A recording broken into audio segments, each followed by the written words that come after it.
In what was Denver's 8th straight win, the longest active streak in the NBA, Nikola Jokic casually put up a 26-15-10 triple-double, and somehow, he wasn't even the best player on the court. Jamal Murray exploded for a career-high 55 points, and together they became the first teammates in NBA history to record 50-plus points and a triple-double in the same game multiple times. That stat isn't just rare, it's unprecedented. Together, Jokic and Murray tear apart defenses and are proving once again that when Murray is healthy, the Nuggets are unstoppable. This team is a problem, and I'm absolutely obsessed with the way they play basketball. Let's talk about it. The Nuggets are flying this season, and the biggest reason is the fact that Nikola Jokic is playing the best basketball of his career. And considering his career is already Hall of Fame material, that's saying something. This is a season where every other game feels like a not since Wilt stat line. A season where Jokic casually puts up numbers that look like typos. A season where his highlights bounce between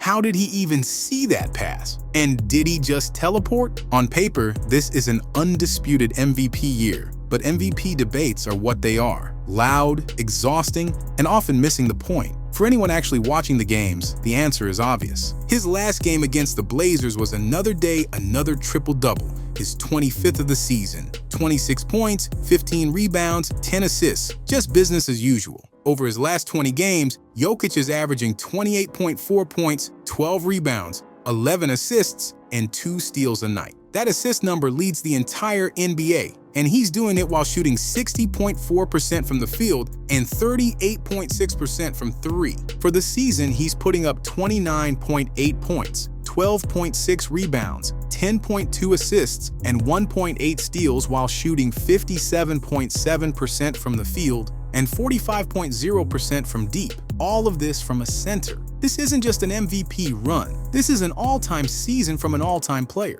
But the real masterpiece isn't just in the numbers. It's in how Jokic's dominance opens up the entire floor for his teammates, turning the Nuggets offense into a symphony. Right now, he might be the greatest artist in sports. His canvas is a 94-foot stretch of hardwood. His teammates are the paint, and the basketball is his brush. And the art he produced is not forced. There's no predetermined outcome. No rigid system dictating how plays unfold. Instead, Jokic reads the game in real time, orchestrating every movement with perfect harmony. He sees the entire floor, every inch of the hardwood, tracking defenders without looking, throwing passes to spots where his teammates have to be, because that's the only place they can be. There are no true historical comparisons, not even Wilt. No one has done this in the modern NBA, because Jokic isn't just an all-time playmaker. He's also one of the greatest paint scorers, one of the best rebounders, one of the most efficient shooters, and the best passer in the league. He still does all the classic center things like scoring in the post, rebounding, and protecting the paint. But he's also mastered the 21st century elements of the game: three-point shooting, shot making, floor spacing, high IQ passing. And the craziest part? He doesn't even have to be the leading scorer. He's putting up ridiculous efficiency from both the field and beyond the arc. But his real impact is how he warps defenses, creating easy looks for his teammates. The Nuggets are thriving because of it. If the right play is a pass, he makes it. If the defense gives him a one-on-one, he takes it. Basketball is a game of constant decisions, and while no player makes the right choice every time, Jokic comes closer than anyone, past or present. That's why the Nuggets aren't just contenders. They might be the team to beat, because when Jokic is clicking, the entire team clicks with him. Jokic controlled every aspect of the game against the Blazers, but when it came to pure scoring, it was Jamal Murray who stole the show. He erupted for a career-high 55 points on 20 of 36 shooting, drilling 7 of 15 from deep. That's the third most points ever scored by a Nugget in a single game. And it wasn't just scoring. He added 4 rebounds, 5 assists, and 2 steals to round out the performance. But the real story wasn't just the number. It was how he got them. The threes were falling early, fueling a blistering 30-point first half. The drives were smooth.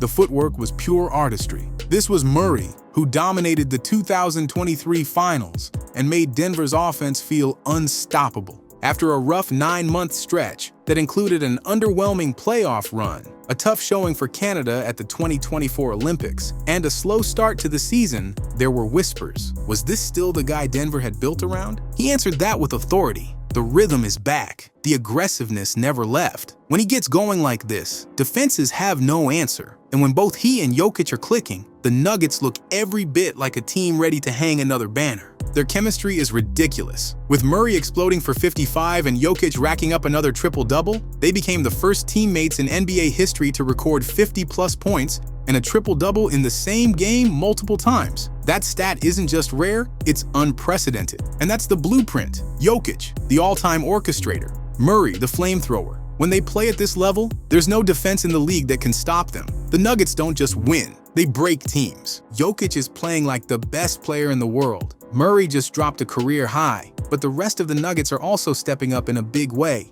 With injuries hitting the roster, guys like Michael Porter Jr., Christian Braun, and Julian Strawther have taken on bigger roles, while bench pieces like Jalen Pickett and Zeke Naji have provided valuable minutes. The biggest difference, they're not just complimenting Jokic, they're holding their own without him on the floor. And that's been a major issue for Denver in the past. Porter Jr. remains one of the purest shooters in the league. His spacing unlocks the offense, and when he gets hot, it's lights out. Brown, meanwhile, might not get much hype, but he quietly dropped 21 and 10 against the Blazers. He's also making a legitimate case for most improved player with career highs across the board, with 15.0 points, 5.1 rebounds, and 2.2 assists per game on a ridiculous 57.8% from the field. His energy, especially in transition, makes him one of the league's best fast break finishers. Then there's Strawther. With injuries to Porter Jr. and Russell Westbrook, he's been forced into a bigger role, and he's thriving. He started the last 3 games, including back-to-back 18-point performances in wins over Phoenix and Portland. Over his last 5, he's been a steady contributor, putting up 11.8 points, 4.0 rebounds, 1.6 assists, and a steal per game in nearly 31 minutes of action. This is exactly why Denver didn't make a move at the trade deadline. The front office believed in this bench, and right now, they're proving why. If these guys can keep growing their confidence and chemistry, Denver is going to be a nightmare once the playoffs roll around. That said, Denver isn't just winning, they're dominating. 8 straight victories, winners of 16 of their last 20. And here's the crazy part, 13 of those wins came by double digits. They flipped the switch, cruising into the All-Star break and surging up the Western Conference standings. After a rocky start to the season, Denver now sits 3rd in the West at 36 and 19, just half a game behind Memphis for the 2nd seed. And the reason for this is that their offense is firing on all cylinders. During this 8-game streak, the Nuggets have been an offensive machine. A 132.2 offensive rating, the best in the NBA by a wide margin. They lead the league in scoring at 128.1 points per game, with an effective field goal percentage of 61.5% and a true shooting percentage of 64.5%. On the season, Denver ranks 3rd in offensive rating at 120.4 and points per game at 121.5, while sitting 2nd in both effective field goal percentage at 57.5% and true shooting percentage at 60.7%. Simply put, when the Nuggets play like this, nobody wants to see them in a playoff series. Now, clinching the 2nd seed is realistic, but catching the top seeded Oklahoma City Thunder is a different challenge. With 27 games left, Denver trails by 9 games, a tough gap to close in a short time. Even if OKC finishes ahead, Denver remains the biggest threat in the West. Jamal Murray's 55-point explosion against the Blazers proved he still has it. The Nuggets have years of deep playoff experience with battle-tested players like Murray,